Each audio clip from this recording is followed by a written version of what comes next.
เมื่อชุงผู้ชงด้วยวัสนามนาวเขากูก็ในคณะจอมหนังมือว่าเขาไล่เฮ็ดปันข่าวซื้อขายผู้เล่นหมักหนังลงกว่านั้นแต่เลยว่ามื้อนี้ก็มีออฟฟิเชียลกว่าเยา3ก็ในคณะเฮาขามาด้วยจอมกันว่ามีจุ่มไหลเยาก็ไหลไผกับห้องในคณะวันตั้งสุดโจกาเฮาขับไปกับด้วยจอมกันในก็ผู้ชงด้วยวัสนามนาวเขาอย่าลืมเน็กไลค์เน็กแชร์เยาก็ฝากติดตามบันตั้งของ YouTube ปุ่นตาเป็นแห่งใจเขาพ้องในคณะพวกเขาจื้อลือหลังเยากรนาลียุ่มยำเหมือนจังหนังพาเพซิโอโรมาโนไล่ออกมาบอกว่าอาเซเนและมีการห้องเอาผู้เล่นแถวนาเชลซีติมีจือว่าใครฮาเวียกะเยาหลีงามโดยการตัวตั้งเสียงทั้งหมดก็65ล้านปอนด์ในคาโนเยาก็เกิดเดือการเจ็ดตัวและเตรียมด้วยความหมายลงเรียนปันอาเซเนก็เยาในคาอแต่เลยว่าออฟฟิเชียลกว่าเยา1ก็ในคาโนตอนตาอาเซเนเฮาคำมาไปด้วยจอมกันว่าก็ที่2นั้นเขาเตะไล่เผยมาเทียงในคาโน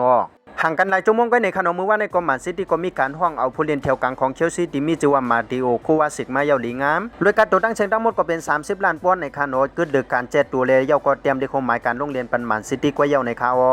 ก็ซื้อข่าวมาการในเมืองสเปนไล่ออกมาบอกว่าบาร์เซโลนาได้มีการห้องเอาผู้เล่นแถวกลางของแมนเชสเตอร์ซิตี้ที่มีชื่อว่าอีกายกุนโดการนั้นมาเยาหลีงามด้วยอีกายกุนโดการในมดฟรีเอเจนต์นั้นก็ห้องวามมดมากมายการลงเรียนเยาแลอยู่ที่ว่าเขาคล้ายๆกับอยู่จุ่มไหลก็ไล่ด้วยจุ่มนั้นลมาซื้อเอาในคานอด้วยอีกายกุนโดการเป็นเจ้าเยอรมนีคนหนึ่งเตียนมาลงเรียนในอังกฤษพรีเมียร์ลีกเลเตียนออกมันเลซีเปิลด้วยเขาเป้าจุ่มในอังกฤษพรีเมียร์ลีกเหมือนจังหนังแมนเชสเตอร์ซิตี้ในไลยูฟ่าแชมเปี้ยนลีกอังกฤษพรีเมียร์ลีกเลตั้ง FA คัพอันห้องว่าทึบเพื่อแชมป์อันยิ่งใหญ่เลยซีเปิลเลยเป็นเจ้าเยอรมนีคนที่1ตีเฮ็ดไล่เรียกเขาออกมาบอกว่าใครเลียนปันบาร์เซโลนา10-1ในจูปานในคา